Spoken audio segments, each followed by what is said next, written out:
Session review. Okie dokie team. So what did we have last time? We had a time where the entire party went through the Hearthbloom Coven, the sorority house of the College of Summerhold. And we had some interesting things. I think the party got their time to have a little bit more of a dignified college experience, a juxtapose to the fraternity crazy party they had previously. So this little impromptu 2 hour session. I thought it was 2 hours, 2 hours for the girls. So let's see what happened. A little bit of fun stuff, a little bit of NPCs. I actually hope we can bring back. I think off the top of my head, I think I brought in some interesting ones. So first, Diogen talked to a barista because she was making coffee. I asked him what his ideal dinner was, and he said coffee and cigarettes. So that was kind of tough for my role play ability, but she was making coffee, little barista, and she was like, "Yeah, we're here to bring you all in. You are our esteemed guests. You are here to be a part of the Heartbloom Coven. Please, whatever you need, we are here to make it possible." Okay.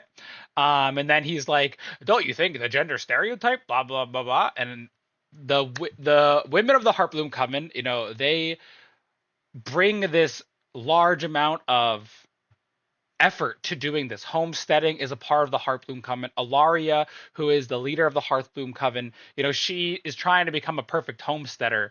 And that on top of building your own house also means building a community, and that's kind of the point of the Hearthbloom Coven. These people want to go back to their lands, and they want to be able to be the matriarch, essentially. So you can say gender norms. I say they're trying to, build these organizations. I mean, in a world with magic and whatnot, I would assume that one very strong person is needed to defend, but also just really exacerbate the entire process. I mean, if you have magic, you think it's faster, but pish posh applesauce. Fuck Diogen. He wasn't important today. Cruel Wrench. This was Cruel Wrench's session. Goddamn, I tell you. Cruel Wrench decides that they need the bag of holding because they don't have it on them when this girl Lazria asks about Doritos, or actually about other drugs. But Cruel Wrench goes to Inu. He's like, I need the bag of holding. And then Inu's like, fine, here you go. And then the girl that Inu is with, named Shara, who is a woodland elf, we'll see both of these characters in the next slide. She is like, oh, Cruel Wrench, you like drugs? I can show you all the drugs. Cruel Wrench is like, I like drugs. Let's go look at drugs. So Cruel Wrench goes with Lazria, or with Shara, my apologies, and they look at the Verdant Dream and the mushrooms. And after Cruel Wrench finally gets the bag of holding, Cruel Wrench realizes something that they don't normally think about, and that is that the bag of holding holds Cruel Wrench's Doritos. They've gotten so good they can pull Doritos right out of the bag of holding. Maybe this isn't canonically what you want, Cruel Wrench, but it's my idea, so obviously let me know if that changes. But regardless, that means that if the bag of holding isn't on Crunch, Crunch doesn't have the Doritos. If Crunch doesn't have the Doritos, they're gonna slowly lose their power. The Doritos will give them the demonic power. So it's very interesting that they kind of get reminded of this during this session. And on top of that, they give one to the girl, Shara, to eat. And she's like, I think this would go very well with this Verdant Dream. But they're kind of getting a little cutesy, a little touchy. This girl is definitely being flirtatious with Crow Wrench, who is currently unaware of the situation. They don't see any of the things. So eventually, they start walking back with this perfect verdant dream that they start smoking. And Inu sees them from afar, and Inu goes, it'd be funny if I move the dirt so that Cruel Wrench falls into this girl's arms. Inu rolls well. Inu moves the dirt. Cruel Wrench falls into Shara's arms, right into her bosom. So obviously, I think for Cruel Wrench, this is finally where they kind of got it, and it was a little awkward, but Shara was also flustered because she's interested in Cruel Wrench. So it's a little funny thing. Then Cruel Wrench uses their mage hand to give Inu a extreme wedgie on a nat 20. So Inu then is just upset and sulks in the background. After this happens, they end up, as they're walking back to the Hearthmoon Coven for the dinner that is planned, they see Bunny giving a sermon. Now, this sermon is kind of where Bunny, gets into her feels. Bunny, if you want to comment sermon, you get inspiration, because literally you took the time to actually try and show what it would be for Bunny to do a sermon, which I think was realistic. Bunny yaps and After making everyone sit there in silence for like 20 minutes, just starts yapping and then goes on their phone and no one realizes because they're all like think they have to be in prayer, which I think is pretty funny. I think it's pretty character specific. You know, they're like a child, but they're trying to like run this religion. So it's pretty interesting. So as this happens, Crow Wrench and uh, Crow Wrench and Inu walk over with Shara, and they're like, "What are you doing?" She's like, religion stuff." And then they eventually, Shara goes up. And she's like, "Do you guys want to come with us to dinner? It's dinner time." Then all of the girls and Bunny get up, and they all go to actually get dinner. So. As they all walk in, Diogen's already kind of in the area with the barista, but they all get ushered into the dining hall by Alaria, of course, the matriarch, the leader of the Hearthbloom Coven, and they're presented as their honored guests, and they're told to eat however they feel.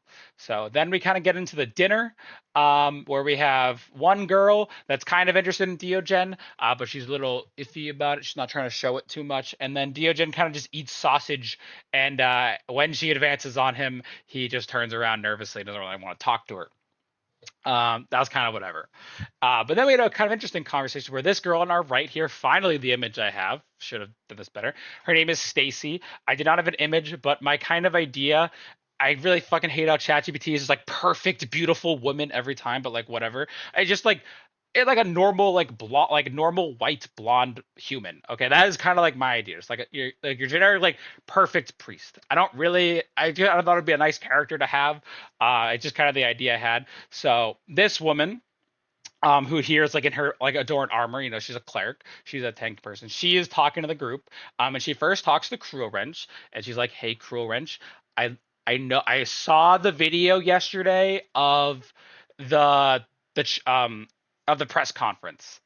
The people are not on your side for sure.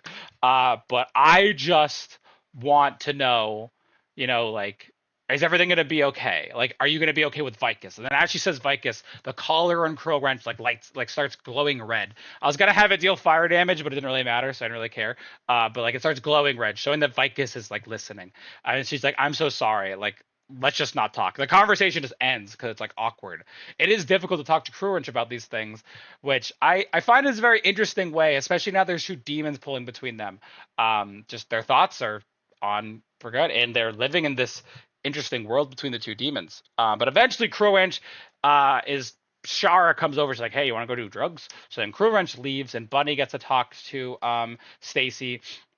Oh, I didn't write it down, but it was so funny. Stacy's like literally talking to Bunny, and then Bunny is like talking about these crazy conceptions that I haven't really been able to do. But Bunny's character believes that college, like finals are where the kids die, studying is like going into a bathroom, like classes happen in the fraternity rooms. Like she doesn't know. Diogen has taught her a horrible idea of college, or him a horrible idea of college. So she breaks this down, and we kind of did like a 20-minute like we're just gonna say it happens, and Bunny's like, "Oh my god, college, huh?" And it was a good time. It was a funny one. But they had a conversation, and then Stacy asked if she could learn more about Toby. Stacy hasn't picked a god to cling to, so Toby is one that she's looking for. So, Bunny, I have now given you many people that are interested in joining your religion. Whichever one you would like to be your apprentice, please let me know. They can have more depth. Stacy, I made up on the top of my head, but I at least like the idea. But let's get to the next part, the juicy part. Okay. These two women here, Shara and Lazria, were very interested in Crew Wrench. They really wanted to smash on God. So Shara over here is the girl we talked about on the left. I said she's like a woodland elf. I would have liked her to be a little bit more. I don't know. Again, it's just like generic, like beautiful white woman every single time I do ChatGPT, but I'm not a good artist, so I take it and I go with it. I'm already killing trees to do this, so fucking whatever.